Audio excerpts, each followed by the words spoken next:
Alors bon, bah, vu que le son est là, et on va pouvoir commencer. Alors bonjour à tous, Elisabeth Greffier. Donc moi, pour ceux qui ne me connaissent pas encore, je suis consultante en hypnothérapie au centre régional d'hypnothérapie d'Orléans, Ecologos, et je suis également formatrice en auto-hypnose, en mémoire, plein de choses. Et moi, je suis Sylvain Brosset et je travaille aussi au centre d'hypnothérapie régionale d'Orléans Écologos. Et je suis consultant en hypnose et puis formateur et puis conférencier, etc. Alors le thème de ce soir, c'est comment transformer son stress, le transformer en confiance en soi, comment fonctionne notre cerveau et comment on peut agir sur ses émotions, notamment celle du stress, mais on verra également sur plein d'autres émotions. Alors, l'idée, c'est qu'on fasse de cette conférence quelque chose de très pratique. Donc, je vous encourage vraiment à rester jusqu'au bout parce qu'au début, on va forcément installer un petit peu de théorie, mais au bout d'un moment, l'idée, c'est que si vous-même, vous rencontrez des problématiques de stress en ce moment, parce qu'effectivement, on a une situation qui peut être stressante, liée notamment au coronavirus, au masque, etc., etc.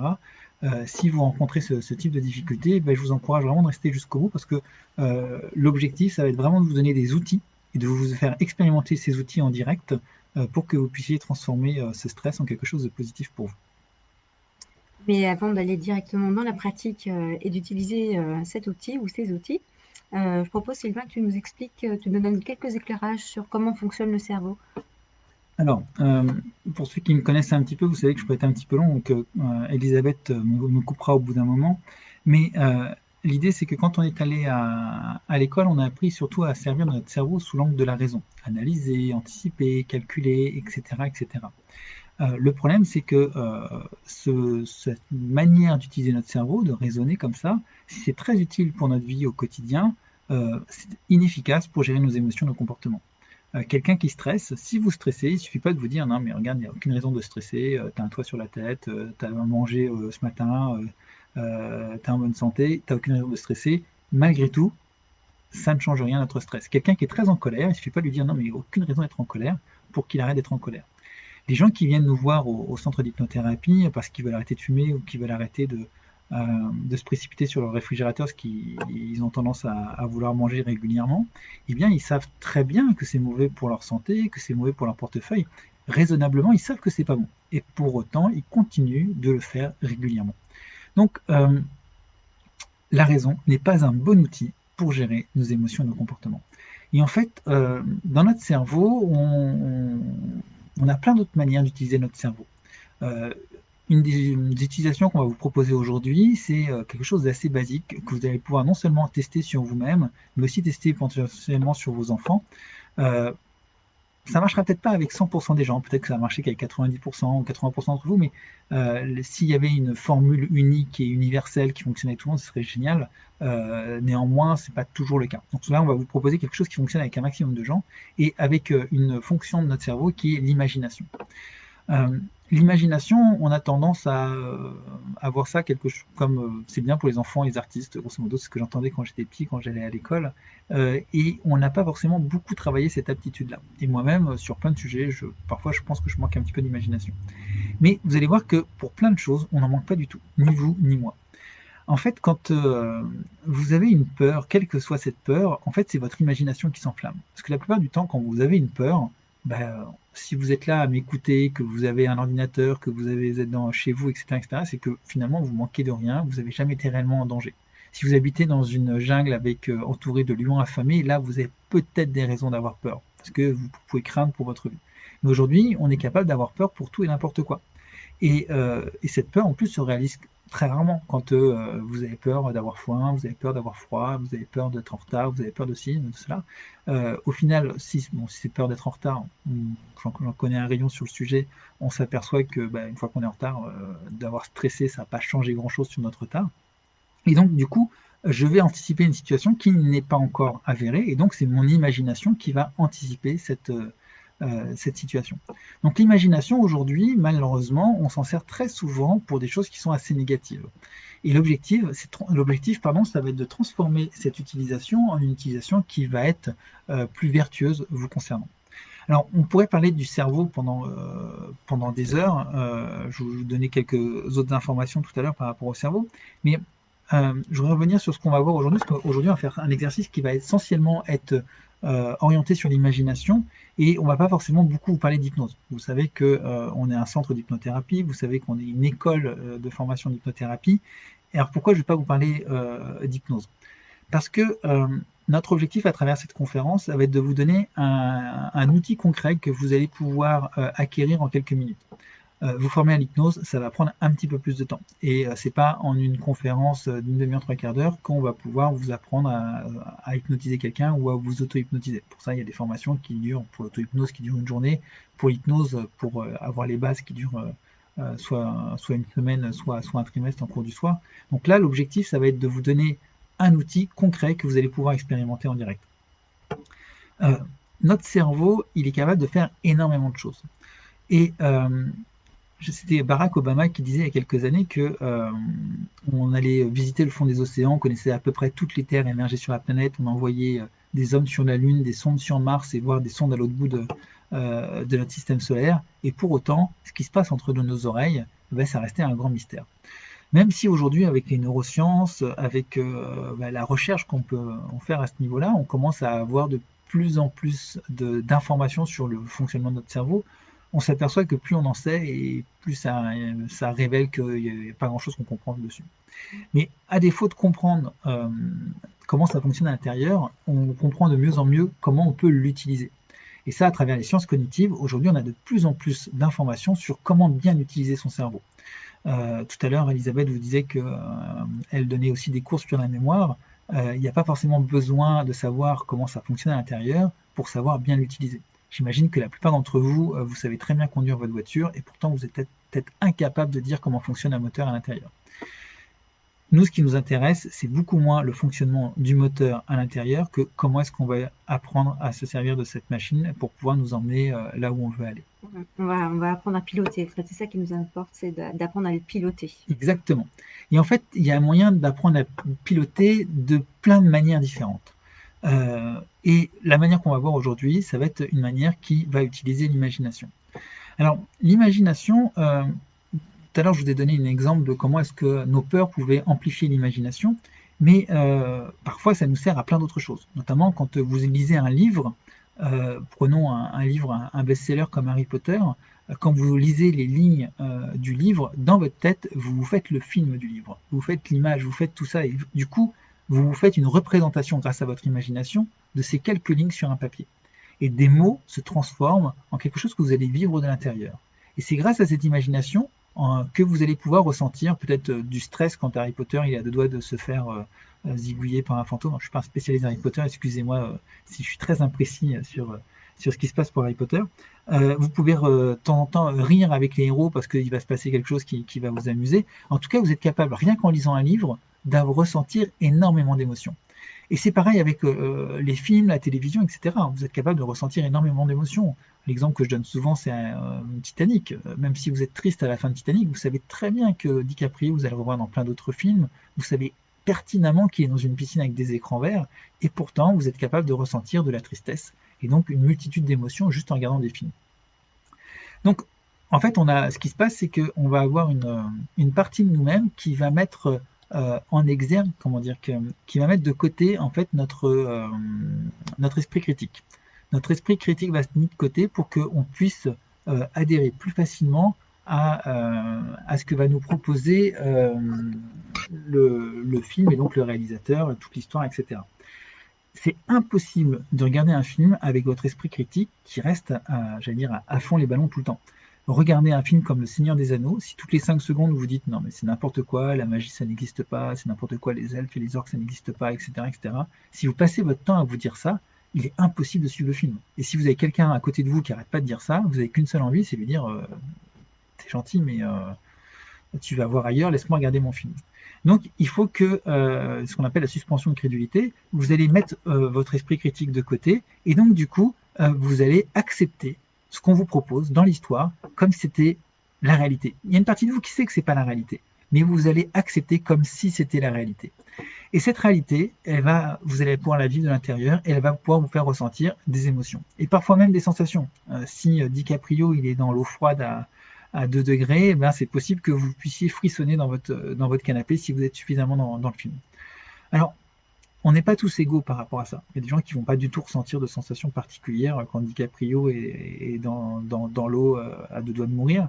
Par contre, sur les émotions, on est à peu près tous identiques par rapport à ça. Alors, à des variables différentes, à des échelles différentes. Il y a des gens qui vont pleurer comme des madeleines et d'autres qui vont juste avoir un petit pincement au cœur, dans pauvre petit garçon qui est en train de se noyer alors qu'il pourrait se mettre sur la planche. Oui, on sait que dans Titanic, il avait de la place pour se mettre sur la planche. Mais malgré tout, on va potentiellement tous ressentir une émotion. Et si c'est pas sur Titanic, vous allez peut-être rire dans un film, vous allez peut-être angoisser dans un thriller, etc., etc. Donc on sait qu'on peut ressentir des émotions juste avec l'imagination. Et donc maintenant, si on en revient à cette situation qu'on vit aujourd'hui, situation qui peut être particulièrement stressante pour beaucoup d'entre nous parce que on ne sait pas où trop on va, on ne sait pas de quoi demain sera fait, on sait qu'on doit porter des masques, on ne sait pas si c'est dangereux de les porter, si c'est pas dangereux si c'est dangereux de pas les porter, etc. On est dans un flou total. Il y a une approche politique du sujet, mais d'un point de vue rationnel, pour beaucoup d'entre nous, en tout cas moi j'en fais partie, de savoir exactement où est le vrai du faux dans tout ça, ce qui est le mieux, ce qui est le moins bien, c'est pas si évident. Je sais que certains d'entre vous s'intéressent de plus en plus aujourd'hui à des aspects écologiques aussi. À chaque fois qu'on fait quelque chose, qu'est-ce qui est mieux, qu'est-ce qui est le moins bien? À un moment donné, on nous disait grâce aux voitures électriques, ça va sauver le monde. Et puis aujourd'hui, on s'aperçoit qu'elles polluent au moins autant que les voitures à pétrole, notamment parce qu'il y a énormément de métaux rares dans les batteries, etc. Donc, d'avoir une approche rationnelle, c'est pas si simple que ça. Et ça peut générer, pour tous ces sujets-là, beaucoup de stress et beaucoup d'angoisse. Parce que l'ensemble de ces questions dont on n'a pas de réponse, en général, c'est quelque chose que le cerveau n'aime pas beaucoup et donc il nous le fait savoir. La manière qu'on va utiliser aujourd'hui pour pouvoir se débarrasser de ce stress, elle est relativement simple. Et ce que je vous propose, c'est que là, pendant qu'on parle, vous et moi, enfin surtout moi, pardon, vous pas encore, mais vous pouvez réagir sur le chat. Il y a Elisabeth qui lit au fur et à mesure l'ensemble de vos messages. Euh, ce que je vous propose, c'est de faire l'exercice en direct. Euh, premier, premier point, ce qu'il faut, c'est que vous ressentiez ce stress là maintenant. Alors, soit vous le ressentez, si vous ne le ressentez pas, ce que je vous propose, c'est juste de fermer les yeux un instant et d'imaginer une situation qui est un petit peu stressante. Pas énormément stressante, hein. Il ne s'agit pas que vous fassiez une crise d'angoisse derrière votre écran, mais une situation qui est un tout petit peu stressante pour que vous puissiez ressentir un tout petit peu ce stress. Quand vous avez ressenti ce stress, ça m'intéresse que vous le marquiez dans les commentaires. Ok, je ressens le stress, il est bien là, etc., etc. Alors, ça peut être du stress, ça peut être de l'angoisse. On ne va pas rentrer sur la sémantique des émotions maintenant. L'idée, c'est que vous avez une émotion qui ne vous convient pas et qu'on va essayer de changer ensemble. Donc, dites-moi quand vous avez cette sensation de stress. Et une fois que vous avez cette sensation de stress, je vais vous demander de l'analyser. Et quand je dis l'analyser, ça va pas être pourquoi vous stressez, etc. Ça va être qu'est-ce que je ressens quand je stresse? Comment je sais que je stresse? Imaginez que d'une certaine manière, vous vouliez m'apprendre ce que ça vous fait de stresser. Parce que d'une personne à l'autre, on ne va pas ressentir la même chose. On sait tous quand on stresse, mais on ne va pas ressentir la même chose par rapport au stress. Pour vous donner des exemples, il y a certains qui vont ressentir comme une sorte de boule au ventre, il y en a qui vont ressentir comme une sorte de nœud dans la gorge, il y en a qui vont ressentir comme si il y avait un passement à la poitrine, comme le dit Christine. Il y a des gens qui vont ressentir des tas d'autres choses à l'intérieur qui, alors ça peut être comme des frissons, ça peut avoir l'impression aussi parfois plus dans la tête, comme si tout était brouillé dans votre cerveau, comme s'il y avait une sorte de brouillard ou de fumigène qui vous empêche de penser sereinement. Je vois qu'il y a des gens qui disent que le cœur bat plus vite, etc., etc. Oppression à la poitrine, boule à la gorge, boule au ventre, ce genre de manifestation. Exactement. Toutes Des ces mouvements de chaleur. ça peut en faire partie. Et je vais vous demander d'imaginer, peut-être fermer les yeux, d'imaginer ce que c'est que de donner forme à ce qui vous donne ces sensations. Par exemple, si c'est une boule au ventre, vous pouvez imaginer cette boule qui est intérieure. Pour certains, elle sera rouge, peut-être pour d'autres, elle sera en noir, peut-être que certains, elle sera en pierre, etc. Si vous avez votre cœur qui s'accélère, imaginez comme si, je sais pas, il y avait peut-être une petite chaudière sur le cœur qui fait que ça s'accélère. ou imaginez qu'il y a une sorte de petit module électronique qui renvoie des influx électriques dans le cœur qui fait accélérer le cœur. Si vous avez l'impression que vos idées sont très brouillées, eh bien imaginez que vous avez comme des fumigènes dans le cerveau, etc. etc. Essayez de... alors je vois Philippe qui dit qu'il a chaud. Ben, Philippe, imagine qu'il y a une sorte de... soit de cheminée, soit de radiateur à l'intérieur. Trouve quelque chose qui fasse sens pour toi. Et pour chacun d'entre vous, essayez de trouver quelque chose qui fasse vraiment sens pour vous. Moi, je vous ai donné que des exemples comme ça, et ça vaut pour moi, parce que j'imagine que, je sais pas, si j'ai chaud, peut-être que j'ai spontanément plus imaginer une cheminée à l'intérieur de moi, mais pas forcément pour tout le monde. Donc là, je vois tout à l'heure, on parle de peur de tomber. La peur de tomber, en fait, c'est pas une sensation. Qu'est-ce que c'est que la sensation de peur de tomber? Est-ce que vous avez l'impression qu'il y a quand même quelque chose qui vous tire en avant, qui vous tire en arrière? Est-ce que vous avez l'impression que Les jambes se dérobent. voilà, les jambes se dérobent comme si les jambes s'effaçaient? Et là, c'est une sensation qui est beaucoup plus concrète. Et une fois que vous avez cette sensation concrète, vous allez imaginer une solution pour régler cette question. Par exemple, là, je vois Melka qui dit, moi, j'imagine une corde pleine de nœuds. Eh bien, Melka, je vous encourage à imaginer que vous êtes en train de défaire chacun de ces nœuds. Prenez quelques instants et faites les choses bien. C'est pas, ah, ça y est, les nœuds sont défaits. Imaginez chacun des nœuds dans votre tête et défaites chacun de vos nœuds. Si c'est la cheminée, imaginez que vous avez un seau d'eau et que vous allez éteindre le feu de la cheminée. Si vous avez une sorte de petit module électronique sur le cœur qui le fait accélérer, imaginez que vous êtes en train de défaire ce petit module électronique, de l'enlever complètement de votre cœur, de le débrancher du cœur. Je vois quelqu'un Caro, qui dit qu'il y a une enclume sur la poitrine. Cette enclume, imaginez que vous la faites soit glisser à l'extérieur, sur le côté par exemple, ou au contraire, si c'est compliqué de la faire glisser, imaginez que vous la découpez en petits morceaux, comme si vous aviez un laser, comme un sabre laser dans Star Wars, et vous découpez cette enclume en petits morceaux. Et il s'agit bien d'imaginer à chaque étape de ce que vous faites, de voir et de ressentir ce qui est en train de se passer. Quelqu'un qui dit j'ai une sphère, c'est Stéphanie, une sphère en métal en haut de l'estomac. Ben, imaginez, Stéphanie, que cette sphère, vous la découpez en petits morceaux et que vous récupérez tous ces petits morceaux quelque part. Une pierre sur le cœur, pareil, cette pierre, comment dire, on peut les limer, on peut, comme si vous étiez un sculpteur de pierre, et vous pouvez soit en faire autre chose de cette pierre, en faire quelque chose de beau, soit carrément la casser en plein de petits morceaux, l'émietter. Une fois que vous avez fait cette première étape, alors je vous laisse quelques instants pour la faire, hein, pendant que je parle, et puis en même temps, ça va me permettre en fonction des messages que je vois passer, de donner des idées. J'ai du mal à respirer par Laetitia, c'est oppressant. Mais peut-être, Laetitia, vous pouvez imaginer comme si, à l'intérieur de vous, vous aviez une enclume autour de la poitrine qui vous empêche de respirer, ou imaginez que vous avez comme un étau, donc une enclume, un étau, une carapace ou une ceinture qui serrait ça. Et l'idée, c'est d'imaginer que si c'est un étau, bah, vous démontez l'étau, vous le découpez en petits morceaux. Si c'est une ceinture, on va la couper pour défaire ça et pour pouvoir trouver une manière de respirer. Je vous encourage à faire ça les yeux fermés et d'imaginer les choses le plus précisément possible. Plus ça va être précis, et plus, bien sûr, ça va faire sens pour vous, et meilleur sera le résultat derrière. Et je peux vous assurer que, on verra après avec les messages, mais pour au moins 80% d'entre vous, vous allez ressentir une différence dès la fin de cette conférence. Qu'est-ce qu'on a avec le sabre laser? L'enclume se désagrège, je ressens ma cage thoracique se libérer. Bravo Caro, bravo, j'ai eu que ça à dire, bravo.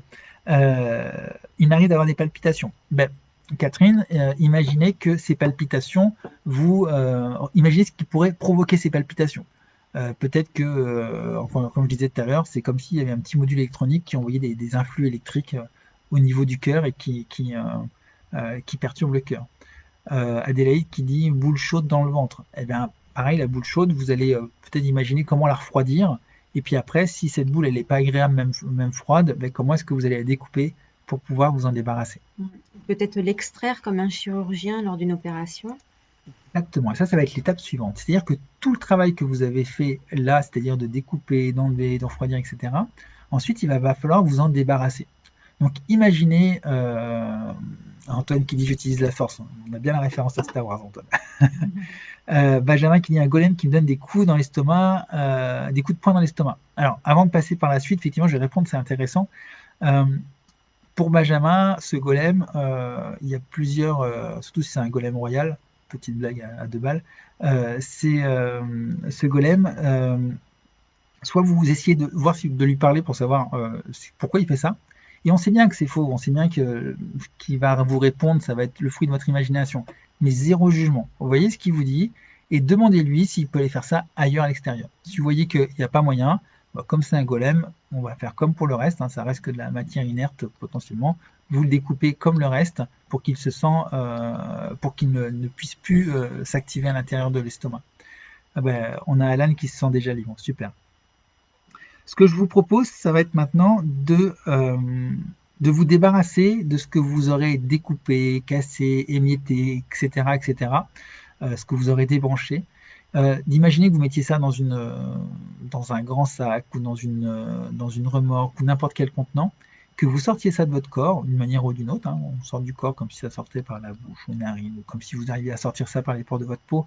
Peu importe, on n'est pas là pour faire en sorte que ça soit réel ou que ce soit crédible.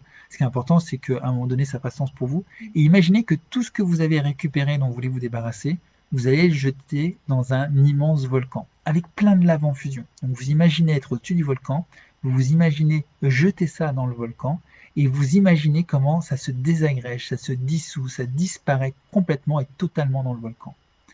Et quand tout est dissous, quand tout a disparu, ben, regardez ce que ça vous fait, regardez comment vous vous sentez, et dites-le moi également. Écrivez-le. Pendant que vous l'écrivez, moi je bois un petit verre d'eau parce que je parle beaucoup.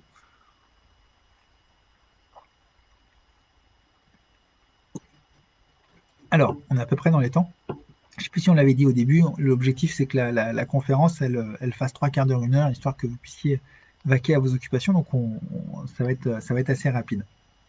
Peut-être on laisse aussi un peu le temps aux personnes de s'imaginer ces étapes pour sortir du corps, peut-être avec un vaisseau, aller Complètement. voilà, jusqu'au Dans volcan ou la décharge ou le broyeur qui va détruire définitivement. L'idée, c'est de sortir du corps, mais que ça soit définitivement détruit, que ça puisse plus revenir.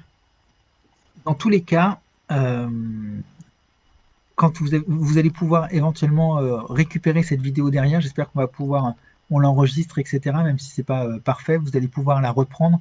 Et si vous n'avez pas eu le temps de faire toutes les étapes, vous allez pouvoir reprendre la vidéo pour pouvoir le refaire. Et potentiellement, si par rapport, si pour certains d'entre vous ça ne fonctionnait pas, faites-le faire à vos enfants ou à votre conjoint, à votre compagne, peu importe, valider que ça fonctionne. Pourquoi je vous dis ça? Parce qu'on aurait vite fait pour certains de balayer ça parce que ça ne fonctionne pas avec une ou deux personnes. Mais c'est un outil qui peut être tellement utile. Je pense surtout quand on est parent, testez ça sur vos enfants. C'est soin magique. D'ailleurs, quand on parle de magique, moi, ça me fait penser au bisou magique. Regardez comme un bisou magique, quel effet ça peut avoir sur vos enfants. Ben, là, on est juste sur du bisou magique amélioré. Mais c'est peut être très très puissant. On voit pour Aurélie, pour l'instant, elle a toujours mal au ventre. Là, faut dire, on l'a fait très très vite.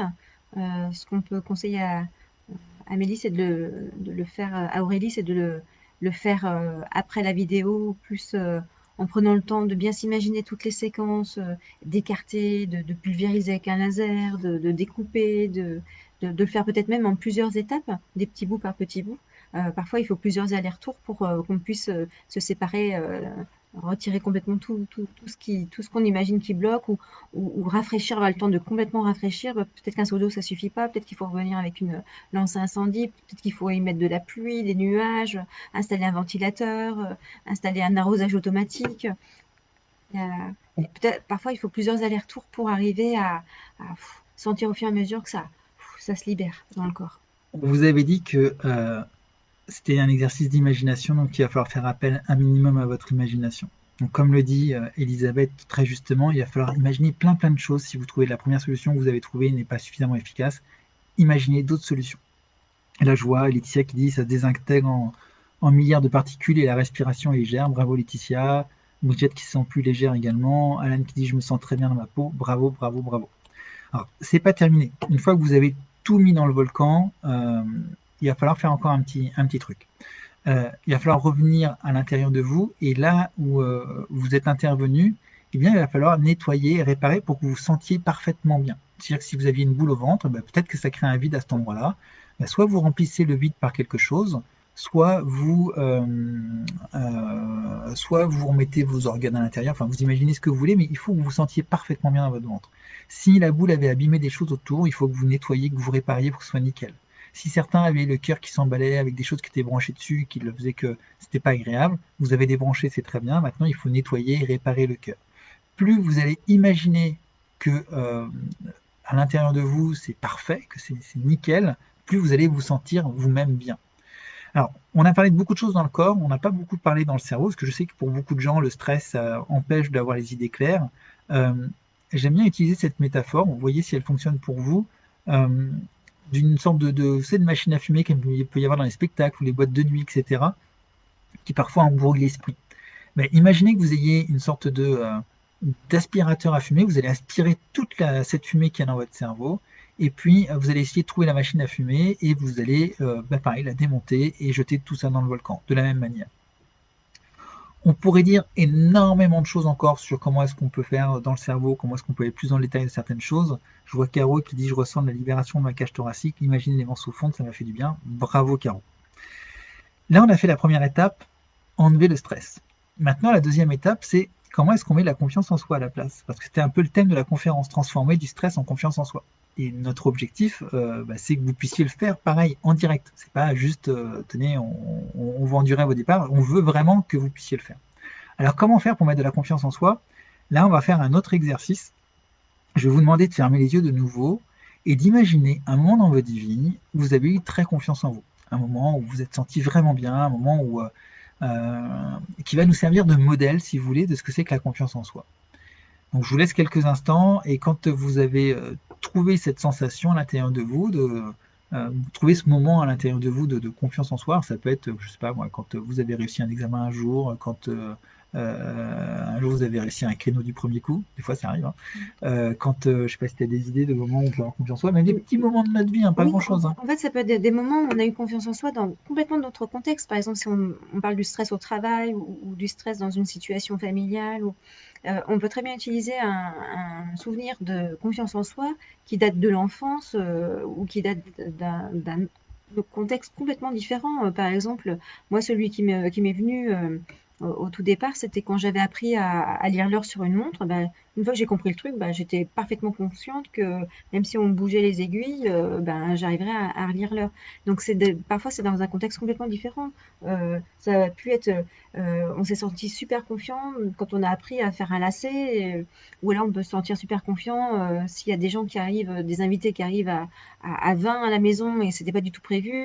Je peux avoir par exemple super confiance de leur faire un très bon repas, ou je peux avoir confiance de toujours réussir ce super tiramisu, ou voilà, ça peut être confiance dans un domaine qui n'a rien à voir. L'important est de rappeler au corps un, un souvenir de confiance pour que le corps remobilise ce qui se passait à ce moment-là. Donc, cherchez pas quelque chose de trop compliqué. Encore une fois, hein, ça peut être, vous avez trouvé, vous êtes un trajet sur la route du premier coup, alors que vous y êtes allé deux fois à cet endroit-là et que vous avez dit: ah super, j'ai réussi. Ça peut être quelque chose d'extrêmement simple. Alors ça pourrait être presque trop aussi simple bah, je sais que pour faire mes lacets, j'ai confiance en moi parce que je vais y arriver du premier coup, mais j'ai peur que la sensation de confiance soit pas suffisamment forte. Mais pourquoi pas? Euh, cette sensation de confiance en vous, ce que je voudrais, c'est que de la même manière qu'on a analysé tout à l'heure ce que ça faisait que le stress, je voudrais que vous analysiez, vous vous représentiez ce que ça fait d'avoir confiance en vous. Euh, Ça peut, alors parfois c'est très très subtil, hein, se sentir plus léger à l'intérieur. Il y a des gens qui vont dire je me sens plus lumineux quand j'ai confiance. Il y en a qui vont dire c'est un peu comme si mon cerveau il s'ouvrait, qu'il laissait rentrer plus de lumière. On est beaucoup en général autour de la légèreté et de la lumière. Ça dépend complètement des gens, mais vous voyez ce que ça peut donner. Mais souvent ce sont des choses qui fonctionnent bien. Regardez ce que ça vous fait à ce moment-là et cette sensation, réinstallez-la à l'intérieur de vous. C'est-à-dire que si au moment où je sais pas moi, vous avez fait votre créneau et vous vous êtes senti un peu fier, un peu donc avec cette sensation de grandeur, de lumière et légèreté à l'intérieur de vous, eh bien, en allant voir à l'intérieur de vous, imaginez que vous installiez une sorte de soleil, ou imaginez qui crée de la chaleur et de la lumière, imaginez que vous laissiez flotter un vent frais, comme si on mettait une petite soufflerie à l'intérieur de vous pour que vous vous sentiez encore plus léger et plein d'air, etc. Imaginez quelque chose qui fasse sens pour vous, encore une fois, hein. Ça, je vous donne des exemples qui pourraient fonctionner peut-être pour moi, mais trouvez vos propres exemples qui vont bien. Et là aussi, il faut prendre le temps de se souvenir d'une situation dans laquelle on a confiance en soi. Ça peut être effectivement des choses du quotidien très, très anodins. Et de prendre le temps à votre corps de ressentir la confiance. Et dans les commentaires, on a aussi, est-ce que c'est aussi ressentir la fierté? Bien souvent, la confiance et la fierté, elles vont souvent de pair. Mais des fois, la confiance, ça peut être aussi une évidence. Ah bah tiens, mon fils, il a taché ce vêtement.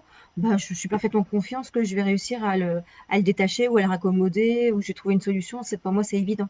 Donc la confiance, ça peut être lié à la fierté, mais aussi à l'évidence, parce que pour vous, il y a des choses qui vous paraissent tellement faciles, tellement évidentes, mais cherchez pas des grands trucs dans les exemples du quotidien. On en a plein. C'est vrai qu'il y a des personnes là qui disent, ben moi, j'en trouve pas d'exemples où j'ai confiance en moi.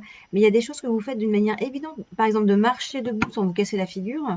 Euh, c'est une évidence. Donc il y a des choses vraiment, des exemples tout anodins de plein de situations au quotidien où on a confiance parce que pour nous, ça nous paraît maintenant évident, par exemple en tant qu'adulte, des choses qu'on savait pas faire quand on avait 6 ans, par exemple, ça peut être juste des choses comme ça, hein. On a Catherine qui dit: j'ai plus confiance en moi depuis que je réalise quelque chose qui a du sens. À mettre du sens dans ce que vous faites, c'est primordial. Et quelque chose qui a du sens, c'est pas forcément quelque chose de réel, c'est quelque chose qui fait sens pour vous. Et ce qui fait sens pour vous fait pas forcément sens pour moi et inversement. C'est pour ça que tous les exemples qu'on vous donne avec Elisabeth, ce ne sont que des exemples. Ne prenez pas au pied de la lettre. Prenez des choses qui font vraiment sens pour vous. Une fois que vous avez eu ces sensations, comme je vous disais, installez-les et notamment installez-les en vous imaginant dans des contextes où potentiellement vous ressentez du stress d'habitude. Par exemple, si vous ressentez du stress quand vous mettez votre masque, ou vous êtes entouré de plein de gens qui ont des masques autour de vous et que chez certains d'entre vous ça génère du stress, eh bien mettez-vous dans cette situation-là et allez déclencher ce qui génère de la confiance. Comme je disais tout à l'heure, pour moi ça peut être de la lumière ou de la légèreté, etc. Faites ce qui est bon pour vous à ce moment-là, mais dans le contexte qui vous stressait avant. Et c'est comme ça que vous allez pouvoir transformer un état de stress en état de confiance. Alors, on a plein de messages. Voilà, Caroline qui nous dit: quand j'ai réussi un gâteau avec un insert, pas évident à faire. Super, bravo Caroline. Philippe, en état de confiance, j'ai une respiration profonde et lente. Super, peut-être que Philippe, tu peux trouver comment faire en sorte que cette respiration soit plus profonde et plus lente à l'intérieur. Imagine peut-être comme s'il y avait un petit ordinateur qui gérait ta respiration, soit au niveau de ta poitrine, soit au niveau de ta tête, et tu diminues le potentiomètre pour que ça soit plus lent, ou et puis tu augmentes celui pour que ça soit plus profond et plus vaste. Claudie qui dit: réussir à réparer ma machine à laver. Bah oui, quand on a réussi à réparer un truc qui vous semblait, s'il va falloir que j'appelle un réparateur ou que c'est cassé, il va falloir que je change et que vous arrivez à le réparer, il peut y avoir un sentiment de confiance à ce moment-là. On a Caro qui dit: une douce chaleur en moi, je me sens droite et la tête haute. Bravo.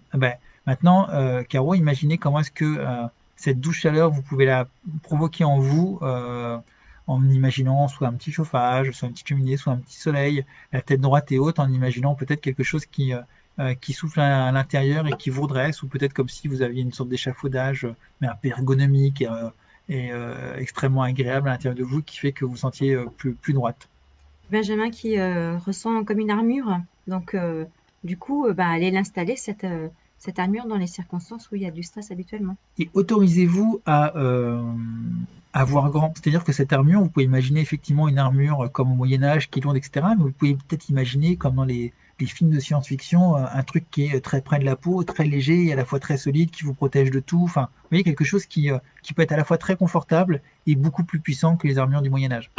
Peu importe que ça existe ou ça n'existe pas. Ce qu'il faut, c'est qu'à ce moment-là, vous fassiez quelque chose, encore une fois, qui fasse sens pour vous. On a beaucoup de professeurs, et ça tombe bien parce que donc Virpou qui dit: je ressens de la fierté, confiance en moi, je ne sais pas. Quand un élève me dit: ça y est, j'ai compris. C'est clair que quand on est prof et qu'on a un élève qui nous dit ça, il y a un sentiment à l'intérieur de nous. Allez chercher ce sentiment et regardez les sensations qui sont liées à ce sentiment. C'est super important. Et derrière, vous avez une sorte de clé pour pouvoir le dupliquer ça. En fait, vous faites comme des copier-coller, si vous voulez. Vous avez ces sensations, vous savez qu'elles sont bonnes pour vous, vous allez pouvoir faire un copier-coller de ces sensations dans plein d'autres situations. Mélanie qui dit: monter seul un meuble Ikea. Ah oui, c'est clair, fierté ressentir, réussite. Très bien. Pareil, cette fierté, qu'est-ce que ça fait quand vous êtes fier, Mélanie? Allez chercher ces sensations et allez les dupliquer dans les situations qui sont plus compliquées pour vous. Dites-nous si là ça fonctionne. Dites-nous si vous avez réussi à changer ça. Pour ceux qui ont peut-être pris cette vidéo en cours, je vous encourage, en espérant qu'on ait pu la mettre en ligne derrière, etc., à la reprendre au début pour faire ce test de A à Z. Parce que si vous êtes arrivé que sur les 5 dernières minutes, vous n'avez pas le début, donc vous pouvez pas forcément tout comprendre et avoir réussi ce qu'on vous propose. Euh, J'espère qu'on va pouvoir mettre cette vidéo sur la chaîne YouTube d'Ecologos. On la repartagera évidemment sur notre Facebook. Et puis peut-être qu'elle sera partagée aussi sur notre site internet. Bon, ça, c'est facile pour vous de taper Ecologos, vous arriverez forcément à trouver ça facilement. Mais ne vous contentez pas juste d'écouter les choses, comme au fur et à mesure que je parle. Faites vraiment l'exercice. Et si vous voulez vous amuser, avec les meilleures intentions du monde, évidemment, faites-le sur les gens qui vous sont proches et que vous aimez et que vous avez envie qu'ils soient mieux. Amusez-vous à le faire pour eux, rendez leur service. Euh, Allez, je peux pas m'empêcher de le. Mais comme on est très très, comment dire, à Ecologos, tout ce qui touche l'enseignement et l'éducation, c'est quelque chose qui nous touche énormément et qui nous intéresse énormément. Et donc je parle aux profs, mais aussi aux parents, évidemment.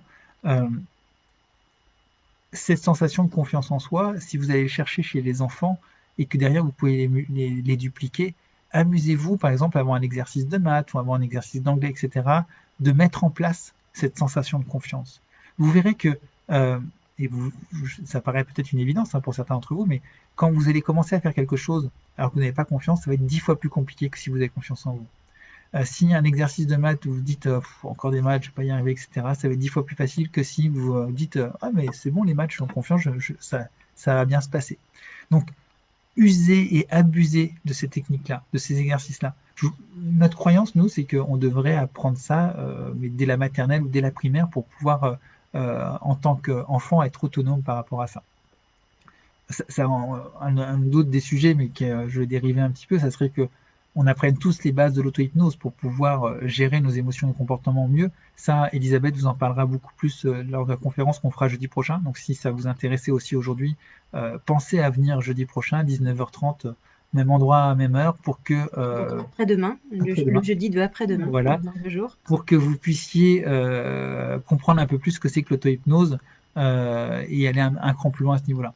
Je vois qu'on a Laura qui nous dit que ça fonctionne super bien. Bravo Laura. Philippe, que ce moment de confiance et du sens pour moi est effectivement une bonne idée. Le sens, ça peut déplacer des montagnes. Je vais vous donner une petite anecdote que je donne souvent à mes élèves. Des fois, je leur dis d'arrêter de noter, de poser leur papier, leur crayon, et je leur dis je vais chercher des seaux, des serpillères, de l'eau de javel, et on va nettoyer la salle de formation de fond en comble. Et qui est-ce qui est partant? Et évidemment, euh, les élèves n'ont pas du tout envie de faire le ménage. Ils sont pas là pour ça. Ils sont là pour apprendre des choses. Et si je forçais un peu, peut-être que certains le feraient, mais ça serait fait tout doucement, avec une mauvaise volonté et potentiellement mal fait. Maintenant, imaginez que je dise à mes élèves, il y a eu un accident très très grave sur le pont d'à côté, on ne peut plus accéder à l'hôpital, et du coup, dans cette situation d'urgence, on va transformer la salle d'opération en... La salle de formation en pardon, salle d'opération. merci, la salle de formation en salle d'opération. Et on a besoin de tout désinfecter de A à Z. On a besoin que ça soit nickel. Qui est-ce qui est partant pour nettoyer? Et là, tout le monde, évidemment, est partant pour nettoyer. Pourquoi? Parce que nettoyer pour nettoyer, ça fait pas de sens. Nettoyer pour aller mieux, pour pouvoir sauver une vie, ça fait sens. Peut-être pour ça qu'on a un petit peu de mal, à certains d'entre nous, avec les masques, parce que pour certains, ça fait sens et c'est super pour eux. Pour d'autres, ça fait moins sens de mettre un masque, parce que il y a des masques à certaines heures, il faut les mettre, à certaines heures, on n'est plus obligé de les mettre. Dans certains lieux, il faut les mettre, mais un mètre plus loin, on ne peut pas les mettre. Enfin, c'est un peu particulier, ça peut manquer de sens pour certains d'entre nous. Plus que vous faites, ça fait de sens, et plus ça va être efficace. Donc, et encore une fois, ce qui fait sens pour vous ne fait pas forcément sens pour votre voisin, pour votre ami, pour vos enfants, etc. C'est à chacun de dire ce qui fait sens pour soi. Voilà, on a beaucoup de messages. Et là, ce que vous avez vu, c'est que pour guider la séance, en fait, Sylvain a eu besoin de vous donner, de vous poser que quelques questions. Qu'est-ce que tu ressens? Imagine une situation où tu ressens du stress. Imagine un souvenir où tu avais de la confiance. Vous voyez ces questions à poser pour guider la séance envers les autres. Ces questions, elles sont relativement simples à leur poser pour qu'ils puissent imager, pour qu'ils puissent, avec leurs images ou leurs sensations corporelles, leur imagination, pour qu'ils puissent mettre tester et ressentir ce que là vous venez de tester. Donc ces techniques-là, elles sont très simples à apprendre. Donc là, on vous en a donné un exemple, mais il y a d'autres techniques qui sont également très, très simples à apprendre. Et dans les formations, on va apprendre des choses par rapport à des techniques de mise en place, mais aussi par rapport au fonctionnement du cerveau. Si tu peux peut-être nous expliquer un peu plus que ce qu'il y a dans les cours de technicien, par exemple, cette formation Alors, technicien, pour, qui sert à influer sur les autres positivement, on va dire. pour ceux effectivement que ça intéresse ce type de technique, parce que là, c'est une petite technique qui vous a été enseignée en quelques minutes. Je regardais, il y a plein de gens qui disent je me sens comme sur un petit nuage, super technique, c'est bénéfique, etc. Je l'utilisais sur mon filleul, super. Bon, bravo, franchement, bravo à tous. Je sais qu'il y en a certains qui ont encore quelques difficultés, mais bravo, bravo pour tout ce que vous avez fait. Certains viennent de nous rejoindre et vous pourrez revisualiser la vidéo depuis le début parce que la refaire un récapitulatif maintenant, ça va être un petit peu long. Euh, Ce qu'on va voir en cours de technicien, pour ceux que ça intéresse, si ce type d'exercice, ce type de moyen d'utiliser notre cerveau, ça fait sens pour vous aussi, si vous êtes curieux de savoir comment on peut optimiser son potentiel, celui de vos enfants, celui de vos proches, ou si vous êtes prof, évidemment, parce qu'on fait beaucoup de cours aux profs, on peut que vous encourager à faire la formation de technicien. C'est pas une obligation, on partage comme là on le fait avec grand plaisir, mais on va y apprendre énormément de choses sur comment fonctionne le cerveau, sur comment on va pouvoir induire des phénomènes hypnotiques chez la personne en face de nous. Comment ces phénomènes hypnotiques, en fait, vont pouvoir transformer certaines émotions. Tout à l'heure, je voyais quelqu'un qui disait que la confiance en soi, ça s'apprenait. En fait, tout type d'émotion s'apprend. La peur s'apprend. La peur, c'est pas forcément toujours inné. Il y a plein de peurs que vous avez appris de vos parents, que vous avez appris des gens autour de vous, et du coup, ils vont vous enseigner cette peur, sans vous dire, sans que vous soyez sur les bancs de l'école. Hein. Il y a plein de choses qu'on apprend sans être sur les bancs de l'école. On peut apprendre dans la vie de tous les jours sans forcément s'en rendre compte. Donc, on va apprendre en technicien comment tout ça, ça fonctionne. On va voir plein de choses qui sont liées aux sciences cognitives, à la psychologie sociale, à l'hypnothérapie, et plein d'autres choses encore pour que vous ayez des bases pour pouvoir utiliser votre cerveau euh, de manière la plus optimale possible. Alors, ça ne fera pas de vous des hypnothérapeutes, mais à la fin du cours de technicien, il y a quand même beaucoup de gens qui arrivent à aider leur conjoint à arrêter de fumer, pour peu qu'ils aient envie d'arrêter de fumer. Hein. L'hypnose, c'est pas quelque chose de magique. Si le sujet vous intéresse, dites-le nous, parce que dans ces cas-là, on pourra vous faire des conférences pour vous expliquer un petit peu plus ce que c'est que l'hypnose et comment ça fonctionne. C'est pas le but là. Mais si tous ces sujets vous intéressent sur comment fonctionne notre cerveau et quelques techniques, un peu comme on a vu aujourd'hui, pour pouvoir optimiser ça et en avoir 4 ou 5 sous le coude, juste en technicien, pour que si une technique ne fonctionne pas avec quelqu'un, ça fonctionnera potentiellement avec quelqu'un d'autre. L'autre technique fonctionnera peut-être beaucoup mieux. Eh bien, la formation de technicien est faite pour vous. On a Aurélie qui a encore mal au ventre suite à l'exercice. Effectivement, il faut elle recommence de manière plus Alors, au calme parce que là, on l'a fait un peu en accéléré. de deux choses l'une, Aurélie. Parfois, ça peut être compliqué de le faire tout seul. Moi, je sais par exemple que je préfère qu'on m'hypnotise que de me faire l'auto-hypnose. Il y a des gens qui sont très très à l'aise avec de l'auto-hypnose et puis il y a des gens qui préfèrent être accompagnés. Peut-être que Aurélie, pour ce genre de choses, vous avez besoin d'être un peu plus accompagné pour ça. Donc c'est pour ça, potentiellement, vous pouvez faire des consultations d'hypnose si vous en avez besoin. Si vous avez la patience, alors soit vous apprenez aussi l'hypnose par vous-même, ou sinon vous repassez cette vidéo tout doucement et vous prenez le temps étape par étape de faire ça. Alors que d'ici, je comprends bien, on visualise et on ressent des moments de confiance et ensuite on essaye de ressentir dans un moment difficile. C'est ça, mais quand on dit on essaye de ressentir, alors c'est on imagine comment on va pouvoir reconstruire ce ressenti. C'est-à-dire que si vous avez, comme je disais tout à l'heure, cette sensation de lumière à l'intérieur de vous quand vous avez confiance en vous, eh bien, dans une situation où vous n'avez pas confiance en vous, vous allez recréer cette lumière peut-être de manière un peu artificielle, en disant, bah, tiens, là, j'installe un soleil à ce moment-là, à cet endroit-là, ou je rallume la lumière en appuyant sur l'interrupteur, parce que vous voulez, ce qui fait sens pour vous, mais il va falloir non pas juste essayer de ressentir les choses, mais d'imaginer comment vous pourriez, qu'est-ce que vous pourriez mettre en place à l'intérieur de vous pour les ressentir. On me pose une question, y a-t-il des contre-indications? Ça, c'est une question importante. Y a-t-il des contre-indications, des pathologies psychiatriques? Alors, en fait, l'idée, c'est de pas forcément l'utiliser. Si c'est quelque chose qui est du quotidien, qui est chronique, je vous encourage à l'utiliser à volonté. Par contre, si vous avez des choses qui sont un peu nouvelles, qui sont un peu bizarres, une sensation, une émotion qui n'était pas là avant et qui vous embarque, etc., vous avez intérêt quand même à consulter un professionnel, euh, soit un médecin, soit un psychologue, pour qu'il puisse établir un diagnostic. Nous-mêmes, on n'établit pas de diagnostic. Hein. En centre d'hypnothérapie, on n'est pas médecin et l'objectif, c'est pas d'établir un diagnostic. Nous, notre objectif, on n'établit pas de diagnostic et puis on n'a aucun geste invasif là-dessus. On va juste vous accompagner avec différentes méthodes pour vous apprendre à mieux changer vos émotions, à mieux changer vos comportements. Et c'est pas nous qui allons le faire, c'est vous qui allez le faire. Donc, on va juste vous accompagner pour vous expliquer comment le faire à travers vos propres fonctionnements. C'est-à-dire qu'on n'a pas je sais que de plus en plus, il y a des hypnos qui vont lire des histoires, etc., aux gens en hypnose, comme si une histoire magique, un peu comme une formule magique qui fonctionne avec tout le monde. En tout cas, dans notre approche au centre d'hypnothérapie, c'est qu'on va s'adapter, on va faire du sur-mesure à la personne. Sinon, vous allez voir sur YouTube et vous allez trouver des gens qui vont vous faire une séance d'hypnose sur YouTube. On en a fait pas mal aussi Elisabeth en a fait pas mal sur notre chaîne YouTube pour le stress, la confiance en soi, etc. Mais on est sur j'ai envie de dire, du prêt-à-porter de l'hypnose. Avec certains, ça va parfaitement fonctionner. Avec d'autres, pas du tout. C'est pour ça qu'en consultation, on va vous faire que du sur-mesure. Et si vous avez un doute sur quelque chose, vous allez faire un diagnostic chez un professionnel de santé. S'il vous dit vous avez telle chose, mais c'est d'ordre psychosomatique ou psychologique, etc. Après, vous pouvez venir nous voir et nous, on fait en sorte de vous faire passer ça, parfois en une séance, parfois en deux, trois. Enfin, il n'y a pas de règle absolue par rapport à ça. Après, s'il y a quelqu'un de votre entourage qui a eu vraiment un diagnostic d'une psychopathologie avérée, là, on va vous conseiller plutôt de voir avec le professionnel qui l'accompagne, hein, le psychiatre, le psychologue, le médecin, parce que nous, dans ces cas-là, on interviendra avec les psychiatres et les psychologues en fonction de la psychopathologie. Donc, si elle est avérée euh, par des professionnels, autant travailler avec eux et pas tout seul de son côté.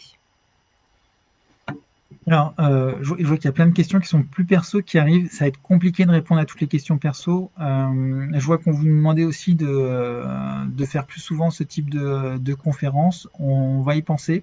Donc déjà, sachez qu'il y en a une jeudi prochain, l'auto-hypnose, qui va être donnée par Elisabeth.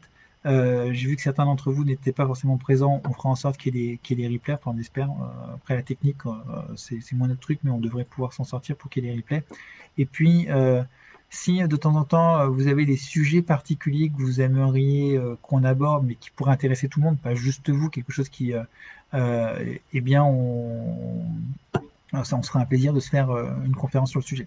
On prépare certainement pour le mois d'octobre une conférence notamment sur tout ce qui est troubles 10. Troubles 10, tout ce qui est dyslexie, dysgraphie, dysorthographie, etc. etc. Donc ça va surtout intéresser peut-être les psychomotes, les professeurs, les instituteurs, enfin tout ce monde-là. Mais aujourd'hui, on a des méthodes, on a des sujets sur lesquels on a des très très bons résultats. Vous verrez qu'on a une approche qui n'est pas du tout orientée maladie, mais plutôt comment adapter notre cerveau à notre environnement pour que ce soit plus simple. Donc ça fait partie des choses sur lesquelles on travaille, qu'on étudie, on fait de la recherche sur ces sujets-là. Il y a plein d'autres sujets.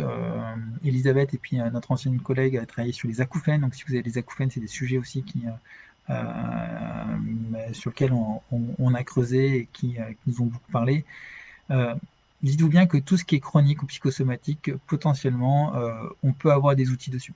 Ça ne veut pas dire qu'on trouve à tous les coups, ça ne veut pas dire que ça fonctionne avec tout le monde du premier coup, mais en tout cas, on se donne les moyens pour que ça fonctionne avec un maximum de gens. Voilà.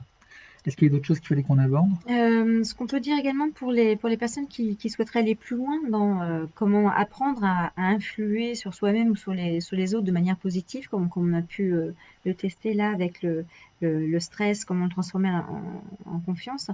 Ces formations, on peut aussi se les faire financer. Si on a un employeur ou si on est à Pôle emploi, on a la possibilité, à travers les OPCO les organismes financeurs des employeurs et de Pôle emploi de faire financer la formation.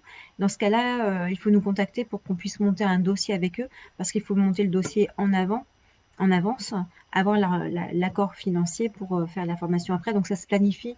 Il y a quelques dossiers à monter, c'est pas très long à faire, mais ça se planifie un peu à l'avance pour laisser laisser le temps à l'organisme financeur de pouvoir répondre positivement à la demande de formation. Pour les autres, enfin pour tout un chacun, hein, si vous souhaitez des renseignements, vous pouvez aller sur notre site internet aussi. Vous trouverez les dates, les tarifs. Si vous avez des questions, vous avez notre téléphone également sur le site d'Ecologos, donc centre d'hypnose orléans.com. Et du coup, ça veut dire qu'une grande majorité d'entre vous peuvent se former à tous ces outils-là gratuitement. Donc, si le sujet vous intéresse, ça serait dommage d'hésiter une seule seconde, quoi. Après, si ça vous intéresse pas, ok, pas de problème. Mais si ça vous intéresse, une grande majorité d'entre vous peuvent se faire former gratuitement. Donc, allez-y. On a les outils, on est fait comme le disait Yvette, on est data docké, donc organisme de formation. Donc, ça vaut vraiment le coup d'y aller. Alors, on est désolé hein, si on n'a pas répondu à toutes les questions. Vous étiez très nombreux, vous avez beaucoup réagi, donc c'est super. Hein, ça montre que ce qu'on vous a dit, ça vous a intéressé. Ça fait vraiment, vraiment plaisir si ça fait sens pour vous et si ça a pu vous aider. Alors juste, il y a quelques questions qui reviennent sur des sujets communs, qui sont quand il y a vraiment beaucoup, beaucoup de stress, hein, une personne qui perd ses moyens ou qui fait des crises d'angoisse très profondes. Là, si l'émotion de stress, elle est vraiment très, très envahissante, handicapante, où on perd complètement ses moyens, je dirais que là, c'est certainement mieux, au moins d'aller faire une première séance en consultation individuelle, hein, au centre d'hypnose, le nôtre ou chez un autre professionnel, pour pouvoir au moins déjà évacuer, on va dire, le gros de la charge émotionnelle et être accompagné pour le faire.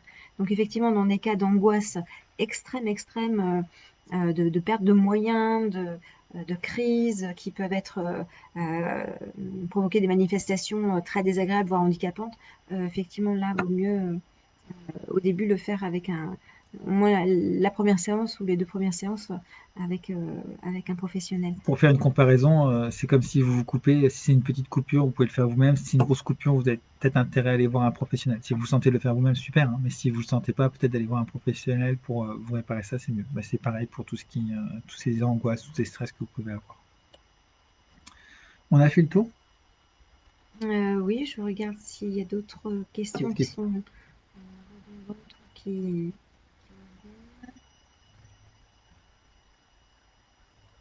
là aussi, je dirais, par rapport aux remarques qu'on voit, Alan, c'est vrai que l'idée, c'est aussi d'avoir beaucoup de tolérance envers soi-même, de bienveillance, de gratitude.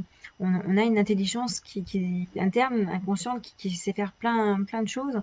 On a le droit de faire des erreurs aussi. Donc, c'est effectivement de souligner cette bienveillance qu'on doit avoir envers soi-même, envers les autres. C'est très important. Bon, les meilleures choses ont une fin. Ça fait presque 1 heure qu'on est avec vous. Moi, j'ai passé un super bon moment. J'ai a priori vu les messages vous aussi, donc on en est vraiment ravis.